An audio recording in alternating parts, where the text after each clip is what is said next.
while they were at the restaurant, it just felt like, they were, visitors. And it's only later on that I kind of felt completely overwhelmed. They came into a restaurant. This is unprecedented. Never have they come to a restaurant, and they came into a kitchen. So from 7 o'clock in the morning, we had security in our place, the dogs checking everything. So it was just too much was going on. I really felt the impact after they left. It's not every day that the King of England, or in fact the Queen, walk into a restaurant. So what exactly went behind them choosing Darjeeling Express? I still don't know. It's not that I approached them or that I invited them. I wouldn't even think, you go and invite the king if you've seen the king in some other restaurant. But I've never seen him or his mother and the queen in a restaurant before. So it was something very unusual. Would not be interested in food, but food is the universal language of love. We should never use food to divide people. And I think that was the exciting thing.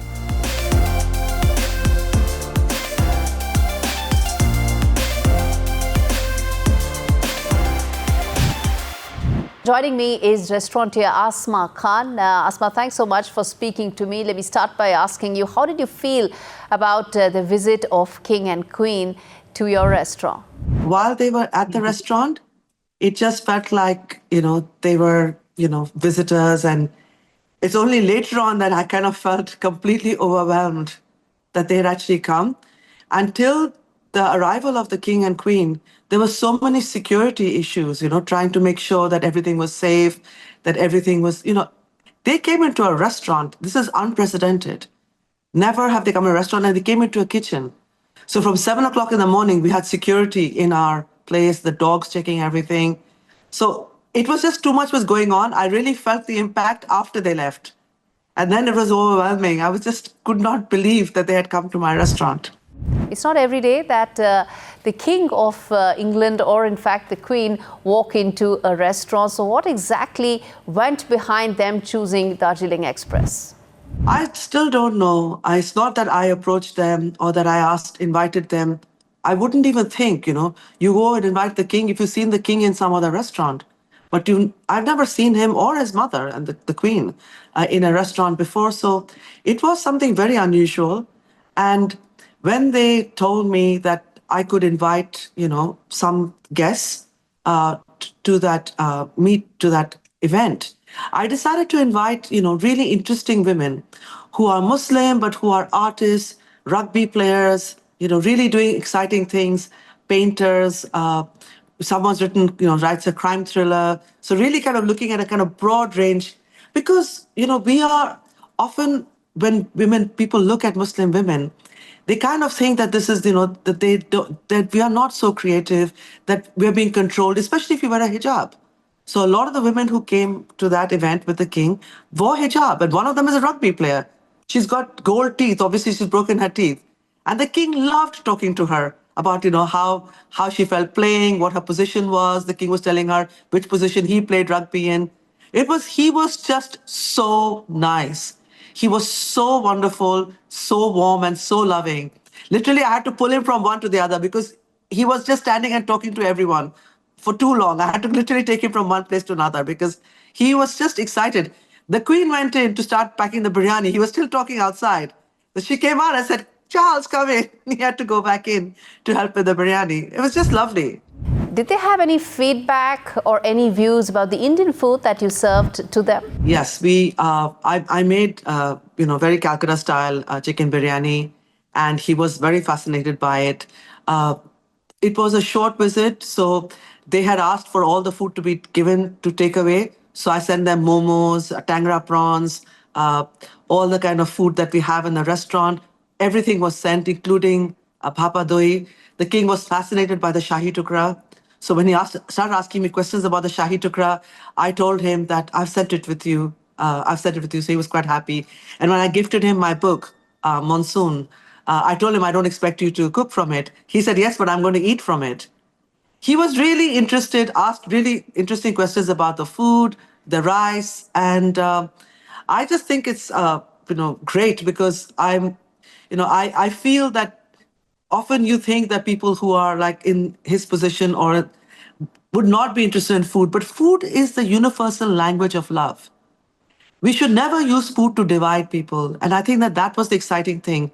And I've been working a lot of kind of doing television series on food. There's one called Tiffin Stories, which is coming out in India soon, where I've talked to some really interesting people about food. You understand when you talk to people, the moment food is a great leveler. So for Tiffin Stories, I met some really very big superstars. But the moment they started talking about food, they became like a child. And I think that the king as well, he was childlike. He was laughing and was giggling, when he was kind of packing the dates because he was really fast.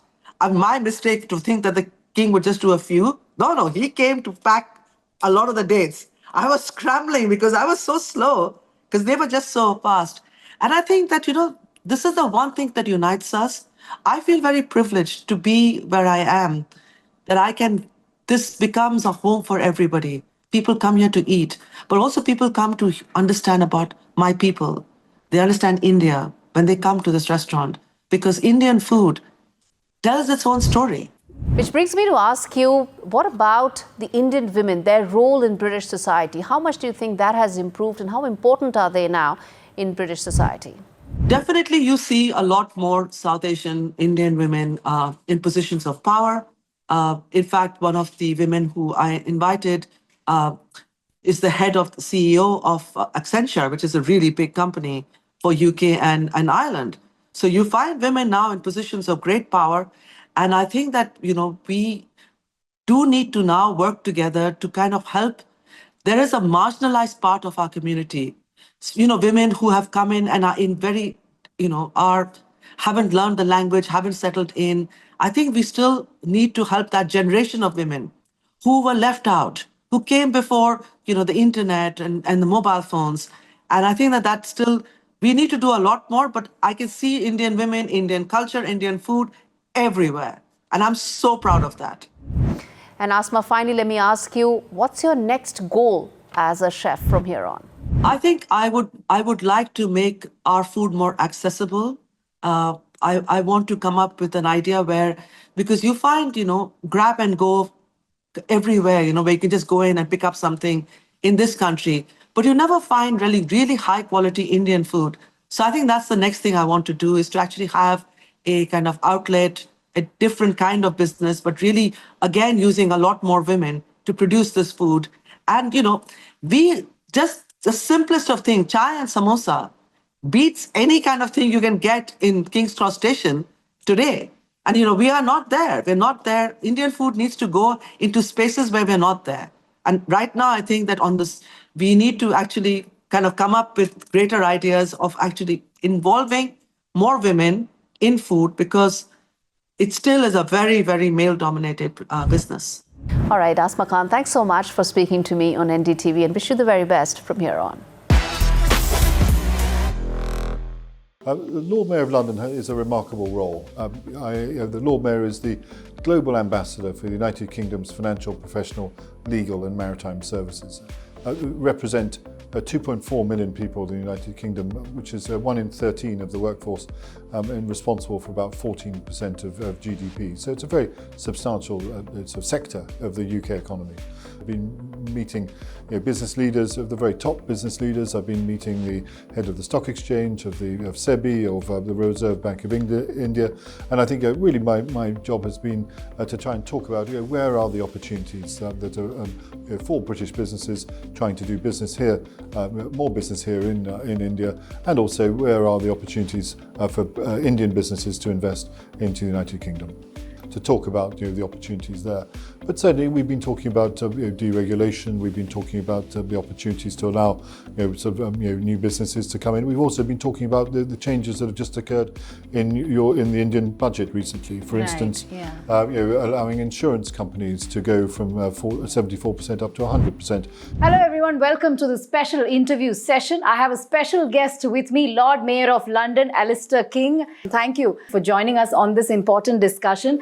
You have been meeting thought leaders, financial industries, several from business sector as well. Take us through your meetings and what your key takeaways from these meetings have been. The Lord Mayor of London is a remarkable role. The Lord Mayor is the global ambassador for the United Kingdom's financial, professional, legal and maritime services. Represent 2.4 million people in the United Kingdom, which is 1 in 13 of the workforce, and responsible for about 14% of GDP. So it's a very substantial sort of sector of the UK economy. I've been meeting business leaders, of the very top business leaders. I've been meeting the head of the stock exchange, of SEBI, of the Reserve Bank of India. And I think really my job has been to try and talk about where are the opportunities that are for British businesses trying to do business here, more business here in India, and also where are the opportunities for Indian businesses to invest into the United Kingdom. All right. Also, the UK-India trading relationship is valued at £41 billion annually, approximately. So in light of recent global, trade tensions, how do you sort of envision the partnership between India and UK sort of evolving? And what are the strategies to sort of mitigate some of the challenges as well? What are some of the strategies to enhance financial cooperation and collaboration between the two countries? I think there are enormous opportunities to grow the relationship, financial relationship between India and the United Kingdom. We have remarkably sort of strong links between the two countries. We've also have some great examples of investment both ways, from India into the United Kingdom and also United Kingdom into India. We've got some very famous companies doing that, and many examples of that. But I think we certainly, from the United Kingdom point of view, we've been a little bit less adventurous in relation to going to remarkable developing and high growth markets such as India. And I think part of my role is to encourage British businesses to go and look at the extraordinary opportunity in India, growing at 6.5%, and just saying, here are the opportunities, go and take them. And I'd like to know more about your Growth Unleashed mayoral theme. What does it entail? I mean, it's obviously about mutual investment. So what initiatives are being introduced for perhaps UK businesses to invest in India? How are you planning to encourage more UK businesses to invest in India, and vice versa, for Indian businesses to sort of see UK as a market? So take us through this entire initiative, which is Growth Unleashed.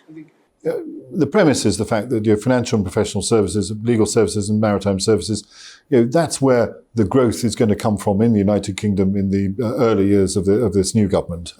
Because the building's already built, the people are already trained, the regulatory system is not perfect, but it's world class.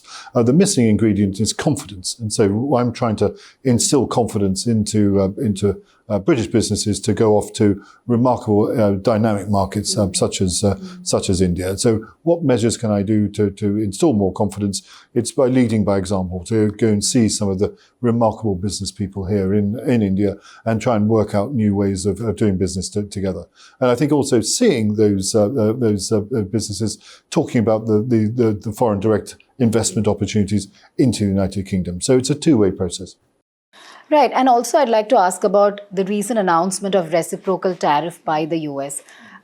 That has been seen by many as a disadvantage as far as, the business scheme of things are concerned. How might such policies really influence UK-India business dynamics? And what kind of strategies do you think, your country must develop, that India must develop to mitigate some of these challenges as a result of this policy?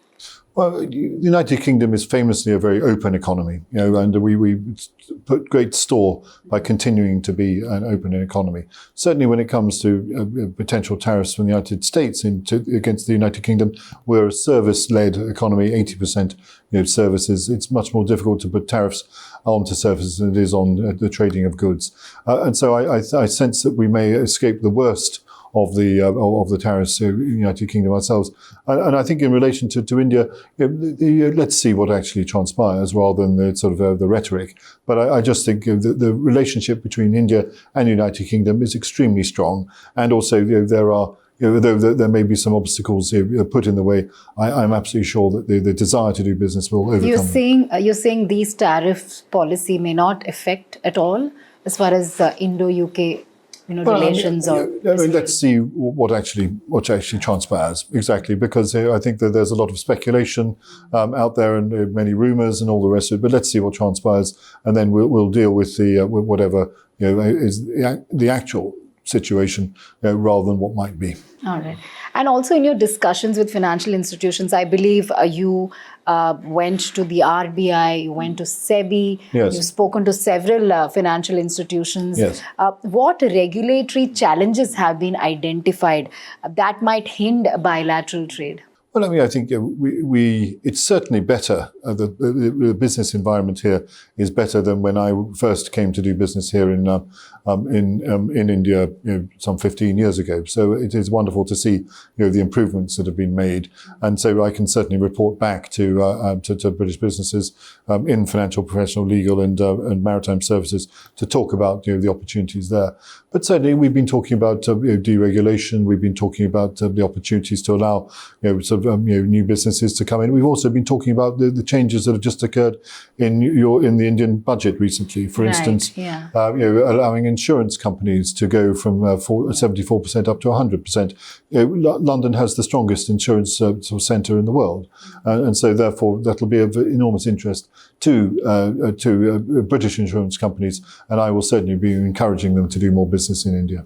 Right, you spoke about insurance sector. Now, as far as innovation and fintech are concerned, they are of course pivotal as far as the business world goes. But how do you assess the current collaboration between UK and India in the fintech domain, and what do you foresee in the future? Because it is an up and coming domain. That's right.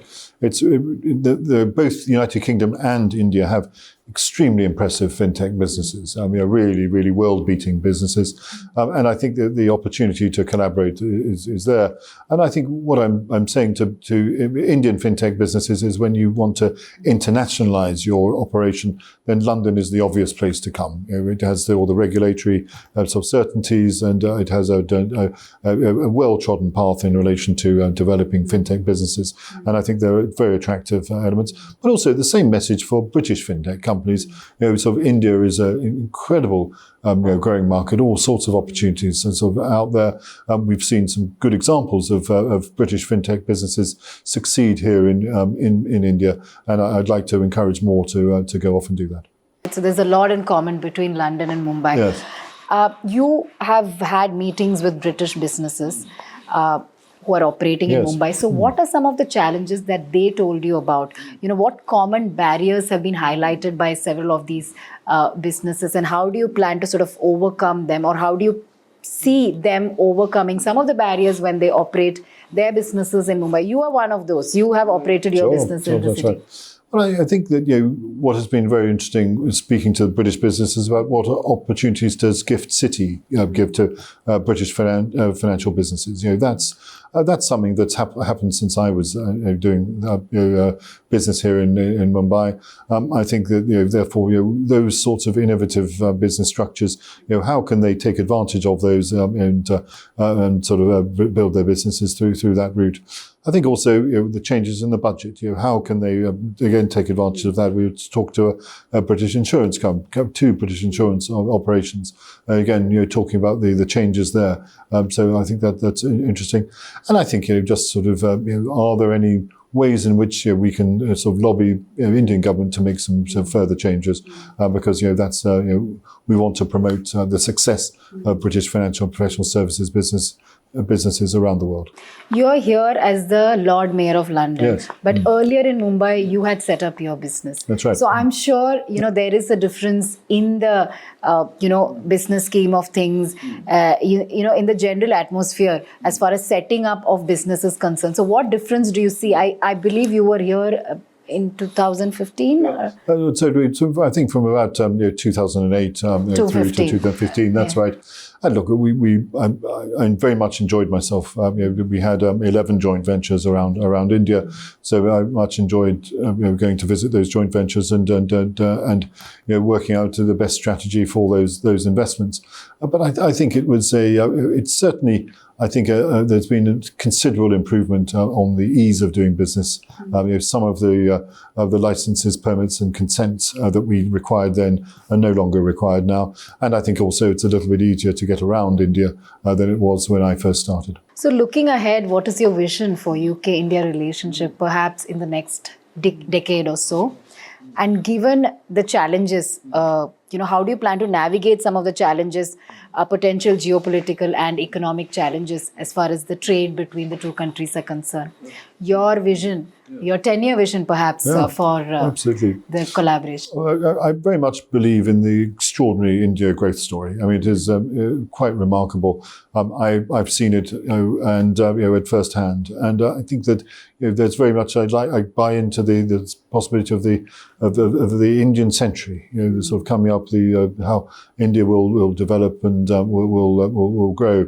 And I think part of my role as Lord Mayor is to celebrate the opportunity that London can play in that Indian growth story, because effectively we've got so many of the skills and so many of much of the expertise that India may require in order to build that. And so therefore I'm doing a series of events in London to celebrate the remarkable Indian growth story and the place that London can, or the part that London can play in that growth story. So when you say remarkable Indian growth story, what does it entail? What do you think are the biggest sort of strong points of India?